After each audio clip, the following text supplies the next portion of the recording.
hello there, people. As you can see, you can actually read what's on my shirt this time. As the camera that we're using right now, we're trying different settings, so we're trying it on full HD, but in order to do that, we're having to do the videos in normal rather than mirrored, hence why you can see my shirt, and we're not like, giving into off the rope show or anything. It's just how it goes, I guess.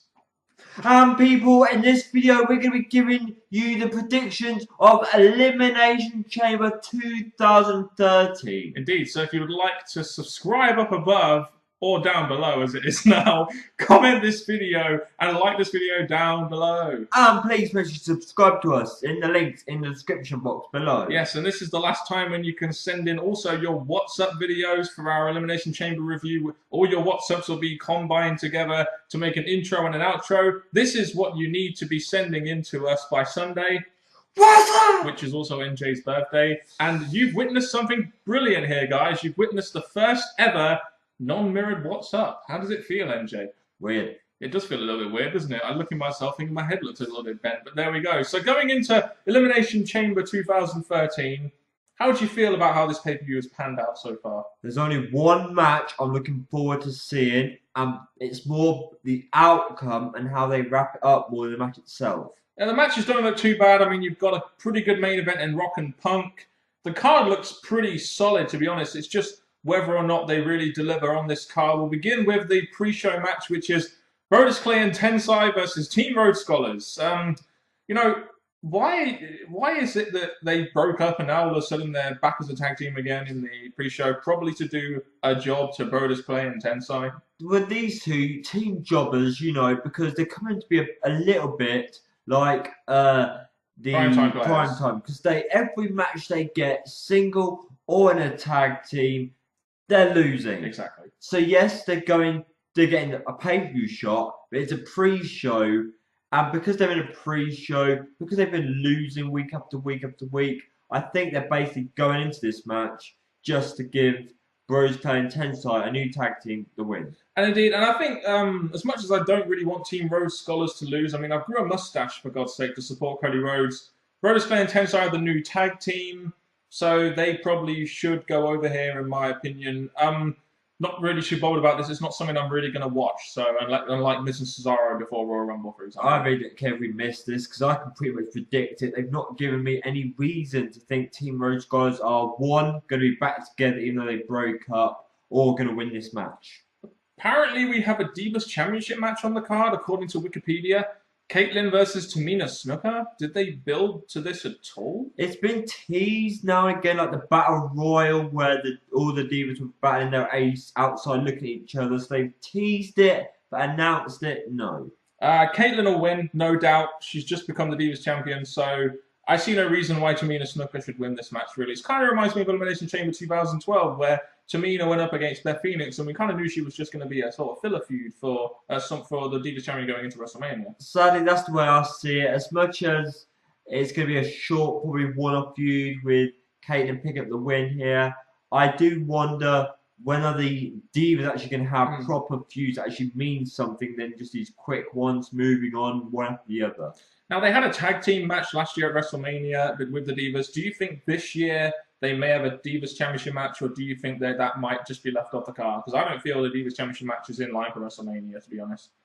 At WrestleMania, when it comes, I think they may, hopefully, there's a gap between Elimination Chamber and WrestleMania. They may bring back or have a diva who's specially for WrestleMania. Like Trish is getting inducted to the Hall of Fame. So maybe they could use Trish for one more match.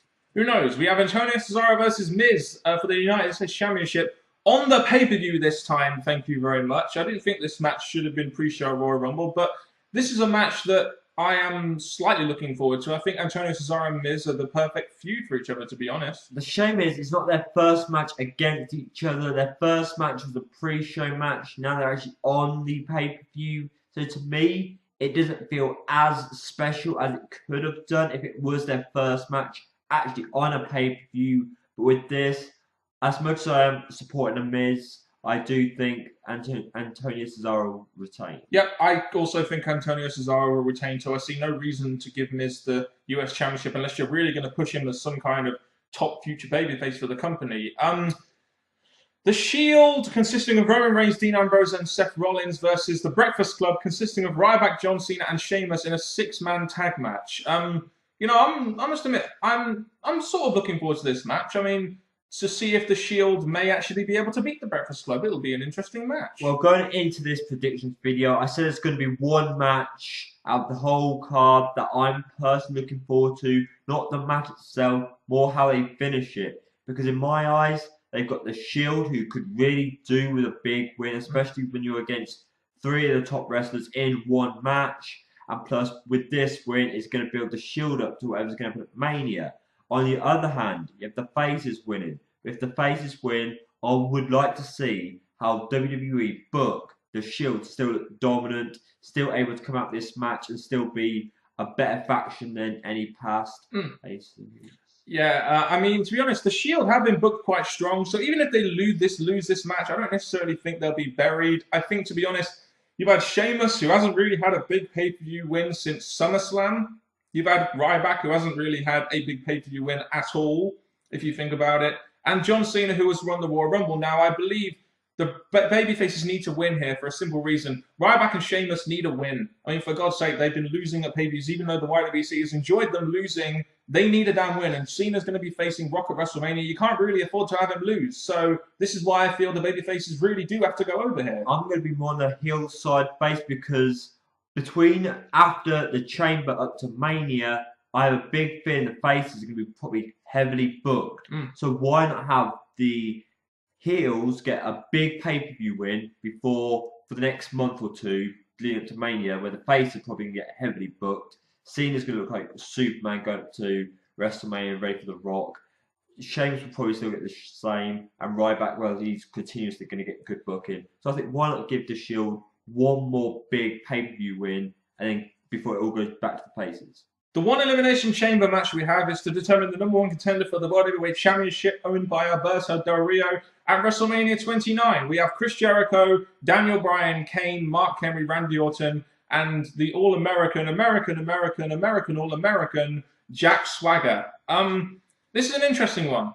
Daniel Bryan and Kane, they're probably going to tease that as they're still the tag champs, maybe going into WrestleMania. It's probably why they're both there. Mark Henry's just returned. He's a dominant heel. There's always a chance Orton could win.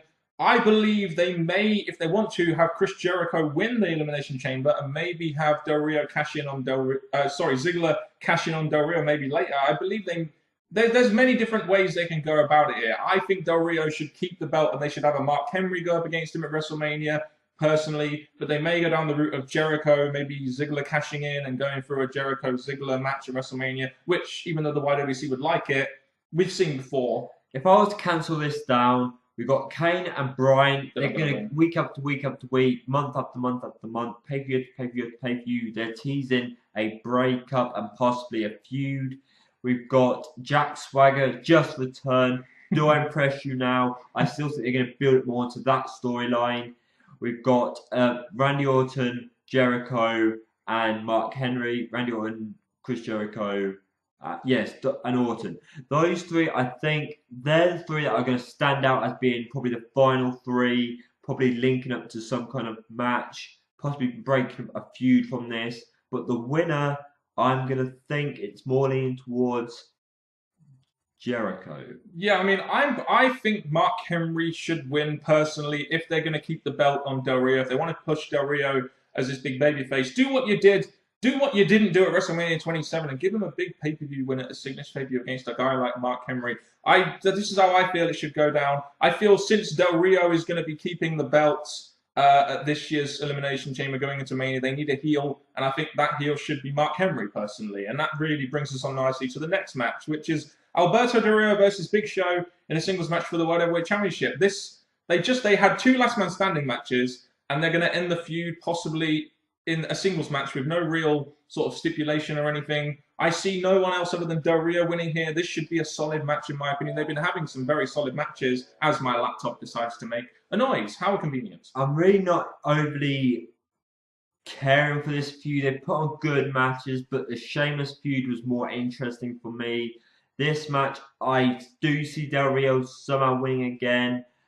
but I just want this feud to be finished now. Could this? I agree. I think I have slightly enjoyed this feud. They've done some different things. Yes, they made Big Show look like a joke again.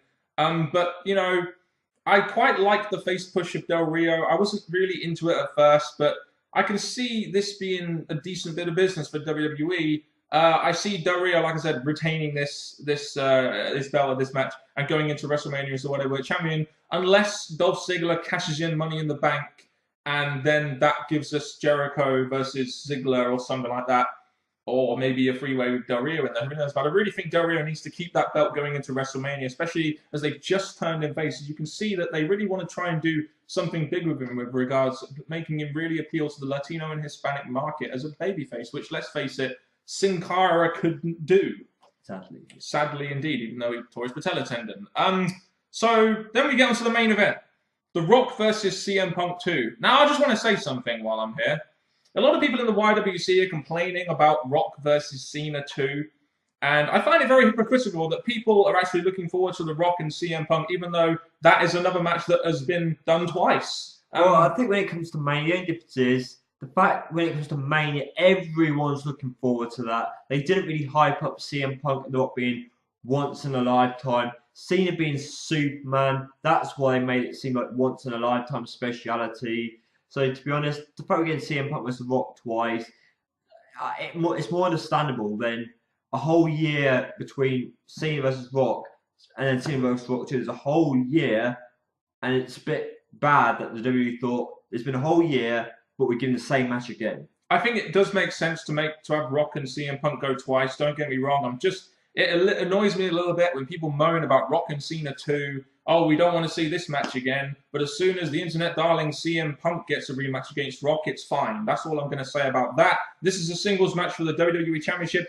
Can't help but feel that with the stipulation they just threw in there last minute, if Rock is disqualified or counted out, he would lose the championship, that there's going to be some kind of screwy finish here or non-clean finish that may end up making a triple threat match at WrestleMania. I can't help but feel this is what they're going to do. Personally, if Rock is not going to retain, if Rock doesn't do that, or it's not a clean finish by The Rock and there is a screwy finish, I'm not going to bash it too much, because I think the reason WWE are doing this is because of Taker possibly not being there, not leaving CM Punk missing WrestleMania to possibly hint at triple threat. So I think adding a stipulation so they can screw this match up is basically saving Punk for WrestleMania. Yeah, the thing is with me is you have CM Punk saying he's the best in the world and all that kind of shit. And if WWE make him retain the belt like that without really even pinning The Rock clean, even though technically he pinned The Rock clean at Royal Rumble 1, 2, 3. It's just another chicken shit way to have CM Punk maybe carry the belt. I can't help but feel that if they were going to end this match clean and have The Rock versus John Cena at WrestleMania in a singles match, this stipulation wouldn't even be here. That's why I feel that there's going to be some majorly screwy finish at the end of this pay-per-view, which, let's face it, after the last one, I just want a clean finish, and I just want this feud to end and go into building Rock and Cena 2, which I think could be marketed much better, even though I'd love to see CM Punk involved in the main event at WrestleMania. That's all I'm going to say on this. I'm personally going to say Rock somehow winning or screwy finish just so CM Punk could possibly be added to WrestleMania. Yeah, there's no way CM Punk is winning this one clean. Either The Rock is winning clean or CM Punk is going to be winning via a screwy finish like the Shield interrupting, causing a DQ or something stupid like that. That's just how I feel about it. So there's only 6 matches on this card, 7 if you count the pre-show. There's only 1 Elimination Chamber match. Usually we get 2. Is that really, with the fact that we have The Rock and CM Punk, does the lack of an Elimination Chamber match that we usually get really hurt this pay-per-view, do you feel? I personally don't have a problem with the 1 Elimination Chamber, especially when they've got these other big world title matches already planned and done. The Chamber whole pay-per-view should be cancelled next year, but just see what they do. Indeed. So leave us your thoughts and comments down in the comment section below going into Elimination Chamber. Who do you think will win out of Rock and John Cena? What about what's going to happen with the World Heavyweight Championship going into the WrestleMania card? What's going to happen with the Shield and the Breakfast Club? Let us know in the comment section below. Keep sending in also your WhatsApp videos through our email, dannyparkin02@googlemail.com, through a video response through our Facebook or Twitter, any of that stuff in the description box below. So we do have to start editing this at some point soon. So please get them into us as soon as possible so we can complete the compilation and get you involved in our videos. And thank you very much for watching. Hope you enjoyed the pay-per-view. And until next time, from Mr. Parkin and me, NJ, thank you very much for watching a non-mirrored video. And until next time, goodbye.